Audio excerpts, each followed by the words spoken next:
I'm Rajeswary Venkitaramanan, taking shorthand classes both Malayalam and English in YouTube from the past 1.5 years. Now I'm ready to read 120 words English shorthand dictation. Please subscribe, add comments, share, and like. Okay, we can start.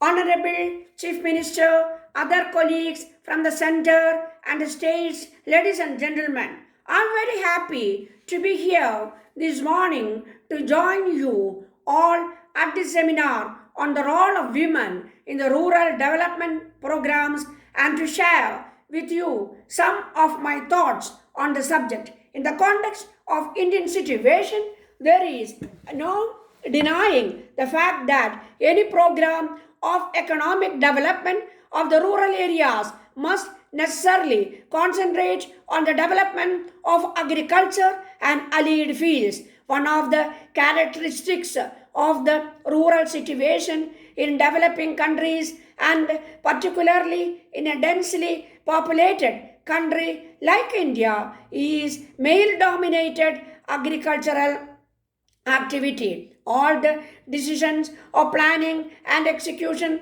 rest almost entirely with the men. Even in the post-independence era, when tremendous efforts have been made for development of agriculture in our country, it has always been the men who have monopolized the new methods, while the rural women have not been encouraged to go to school beyond the elementary level or given the chance of joining courses of study in agriculture. With the industrial development, men who have been working with women in home industry have taken over to factory employment with large increases in wages and productivity, and they have attained a higher status in society. But the household industry itself could not stand competition from the organized sector and has over the time decayed gradually in many parts of India. As a result of modernization, men are getting formal education and training and using modern techniques of production of goods and services. Women in almost all the countries of the world are generally confronted with a discriminating attitude in varying degrees in matters of employment opportunities and working conditions.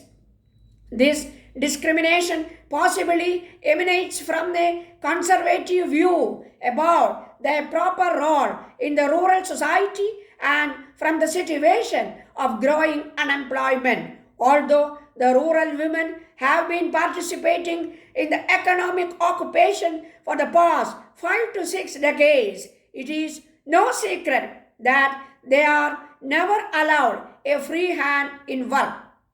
While the social order of our society built up over generations of administrative subjugation to align rulers has no doubt reduced women to the position of a liability and forced them to a life of unhealthy discrimination.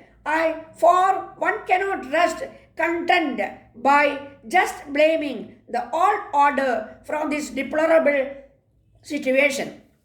I think even after independence, we have not given a serious consideration to the role of women as an important factor of economic production. It is obvious that in our basic training, we have always assigned to the women the role confined to the four walls of the home, whether it is modernization of agriculture or introduction of scientific techniques or any other economic activity in the countryside. It has always been the man who is considered fit for training or education.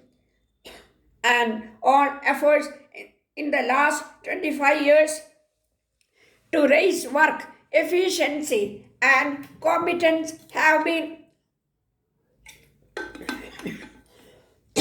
directed towards men only. I think It is this attitude of the planners and administrators of our rural development program which has done the greatest harm to the rural women. Unfortunately, no specific line of thinking seems to have been adopted even in the reoriented approach to rural development for providing full and free scope to the rural women in process.